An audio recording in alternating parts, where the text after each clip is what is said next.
여러분, 이런 질문 한번 던져볼게요. 만약에 복지 제도가 아주 잘 되어 있는 나라가 있다면 그 나라 사람들은 혁신을 덜 하게 될까요? 아니면 오히려 더 잘하게 될까요? 이게 사실 굉장히 오래된 논쟁인데 오늘 바로 이 이야기의 핵심을 한번 제대로 파헤쳐 보려고 합니다. 이 논쟁에 아주 제대로 불을 붙인 계기가 있었어요. 바로 2013년에 뉴욕타임즈에 실린 이 기사 때문인데요. 헤드라인부터가 굉장히 도발적이죠. 덴마크인들 결함투성이의 복지 국가를 재고하다. 이 기사 하나가 전 세계에 덴마크 복지 시스템이 사람들을 게으르게 만드는구나 하는 인식을 확 심어줬던 겁니다. 기사 내용이 뭐였냐면 바로 카리나라는 한 여성의 이야기였어요. 36살 미혼모인데 16살 때부터 계속 복지수당을 받아왔다는 거죠. 그러니까 이 기사는 카리나라는 한 사람을 딱 내세워서 보세요. 덴마크 시스템이 바로 이렇게 일할 의욕을 꺾고 있습니다. 라고 주장하는 하나의 상징으로 사용한 셈이죠. 자, 그럼 진짜 궁금해지잖아요. 과연 그럴까요? 사회 안전망이 튼튼하게 잘 갖춰져 있다는 게 정말로 사람들을 게으르게 만드는 걸까요? 우리 한번 이 근본적인 질문을 짚고 넘어가 보죠. 좋습니다. 그럼 먼저 이 게으른 덴마크인이라는 프레임이 과연 사실에 근거한 이야기인지 아니면 그냥 만들어진 신화인지부터 한번 따져보겠습니다. 근데 있잖아요. 사실 이런 식의 이야기는 이번이 처음이 아닙니다. 시간을 거슬러 올라가 보면 1980년대 미국에서 아주 비슷한 이야기가 있었어요. 바로 복지 여왕이라는 신화죠. 들어보신 분들도 계실 거예요.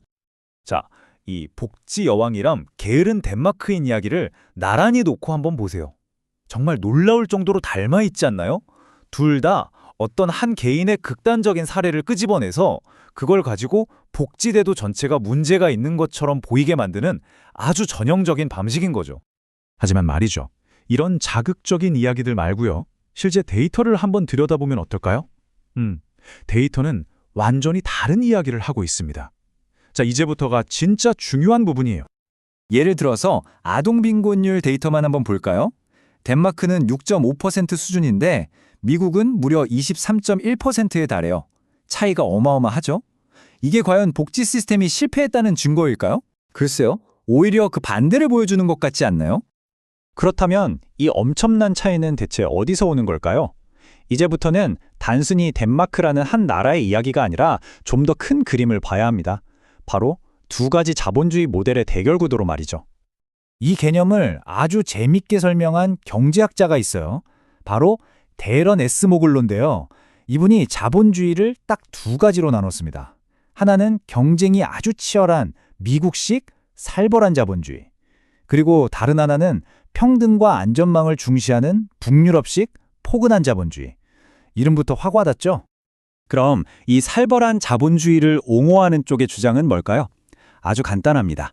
첫째, 진짜 대단한 혁신은 성공하면 대박, 실패하면 쪽박 같은 아주 혹독한 경쟁 환경에서만 나온다는 거예요.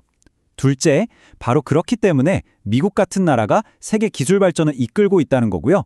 그리고 마지막으로 덴마크 같은 포근한 나라들은 사실상 미국이 만들어 놓은 혁신에 그냥 편하게 무임승차하고 있을 뿐이라는 주장입니다.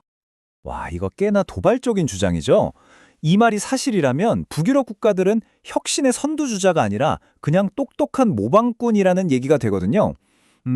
정말 그럴까요? 자, 그럼 이 무임승차 이론이 과연 맞는지 틀리는지 실제 데이터를 가지고 한번 팩트체크를 해봐야겠죠? 과연 누가 더 혁신적인지 지금부터 한번 제대로 비교해보겠습니다. 자, 여기 표를 한번 보시죠.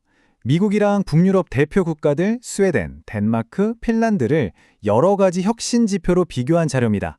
인구 대비 특허는 얼마나 나오는지, R&D 투자는 얼마나 하는지, 연구 인력은 얼마나 되는지 객관적인 수치들이니까 한번 같이 보시죠. 일단 첫 번째, 인구 100만 명당 특허 건수부터 한번 볼게요.